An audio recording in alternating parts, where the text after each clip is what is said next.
One thing that Bob Iger is really now trying to sort out between Disney Star Wars and especially the Marvel Cinematic Universe is exactly how they can cater more so to the fans, and so far, at least with Marvel, with Ant-Man and Quantumania, they are actually achieving those goals.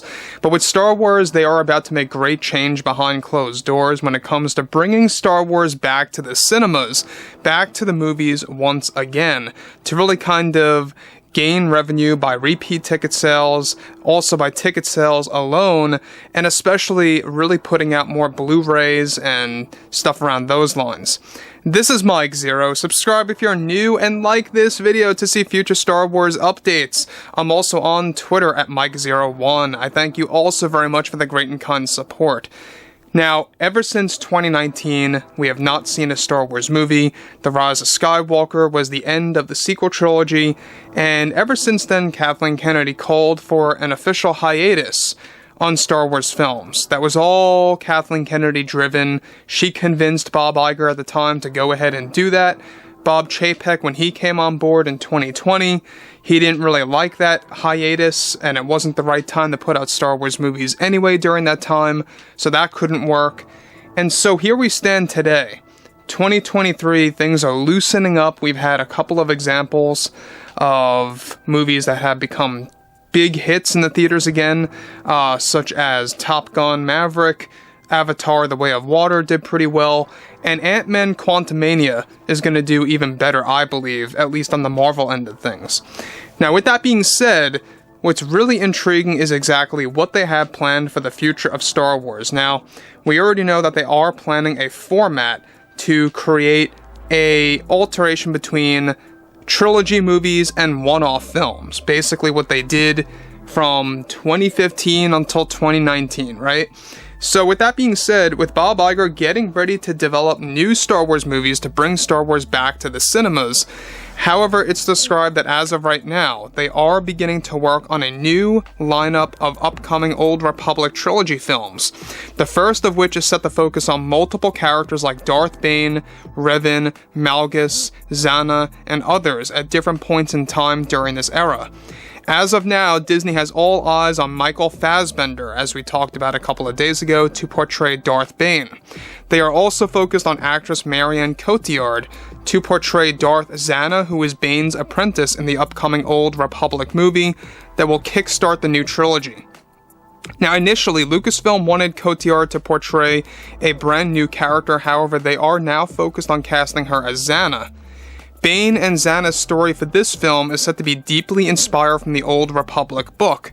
Another part of the first film of this new trilogy is that both Favreau and Filoni will actually be involved in actually taking care of Darth Revan and his portrayal in the upcoming Star Wars movies that is set to actually focus on his origin story as well as his story as a Sith at different points in this upcoming trilogy of films. Now let me just stop right here for 1 second. Now, we already know that the Old Republic is a well-respected time in the franchise. A lot of fans, especially the hardcore fans, absolutely love this point in time during Star Wars because of multiple reasons, guys. I mean, let's put it out there. It's a very dark and gritty style of the franchise. It has a lot of Jedi versus Sith and a lot of different conflicts and battles in between, as well as going back to prequel trilogy locations such as Coruscant and, different planets and worlds and cities that we are already very familiar with. So if you guys have not seen the Old Republic cinematics online, please do go ahead and check them out because they are going to be taking key notes from those cinematics and applying them to the upcoming movies. Now, again, I've said this multiple times. I think that Fassbender has the ability to play Bane. I just feel that somebody else could do the role better. That's just my 2 cents. Of course, Fassbender can get bulked up and he can fit the role perfectly, and he really has that attitude as a villainous character if he wants to. And as I stated before last week, I do believe that Disney got all eyes on Fassbender because due to the aesthetics of him portraying Magneto in the X-Men movies, how he's able to move things, using metal, I think that they really got the idea of that from the X-Men films, that aesthetic of him controlling objects. So beyond all of this, we know that Disney for the longest time has hesitated to really kind of announce movies prematurely. That's why they put tape over Kathleen Kennedy's mouth recently and said, no more, don't do that anymore again. From now on, basically everything is internal, everything is behind closed doors, a lot of things are happening as we speak, and it is moving forward. You're going to hear more about this throughout this year, so stay tuned. Now, with that being said too, alright, what's even all the more exciting about this is that Bob Iger is fully planning to make the highest budget Star Wars movies, the Old Republic trilogy, and wants them in theaters only. Disney is looking to hiring some creatives that worked on Lord of the Rings to get involved in these shows, or these stories I should say, to take Star Wars into a darker path. Now further, it's noted that also these actual stories will fall into the sacking of Coruscant and other major events during the OR era of the franchise. Disney is looking to make a big announcement by the end of this year for this new trilogy in the planned making, of course, of the upcoming earnings call later this year, most likely around November, guys, so keep your eyes open for that time. Anyways, the other thing that I do want to point out here that's very crucial is that the Old Republic, for those of you that don't know about this, is that it is a well-expanded era. There is so much to tell, so much to explore. It could very well create its own universe in its own. Now, some fans out there might not like this. Some fans may be like, well, we're not even anywhere near as familiar with the Old Republic. A lot of fans, especially casual ones, don't know much about the lore. And some may feel that this might be a bad marketing move.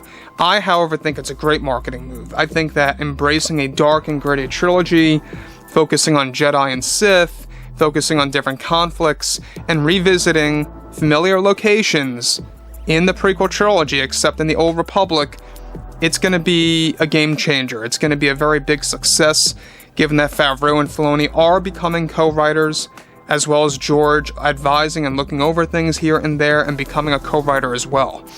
The main writer has yet to have been chosen. They're looking at multiple well-experienced writers. We're not quite sure who's going to get that. They had all eyes on Matt Reeves, so we're not quite sure if he's going to get the actual job. There's still a ways off on deciding on all of that. So the last thing that I do want to point out here real quick is that the structure of these movies, of what they're aiming for, is that it's going to take place across different times or different years in the Old Republic, and how all these characters eventually impact others across space and time, basically, is what's happening. So it's basically like an ensemble cast-driven trilogy, but where certain characters are completely separated, and how that actually, with all their actions, creates a ripple effect or a butterfly effect on other characters' actions. So anyways, guys, fill me in on below what you guys think about all this below in the comments, and if you guys did enjoy the content for today, make sure to drop a thumbs up on this video to support the channel. I thank you all so very much for the great and kind support, and I'll catch you guys next time.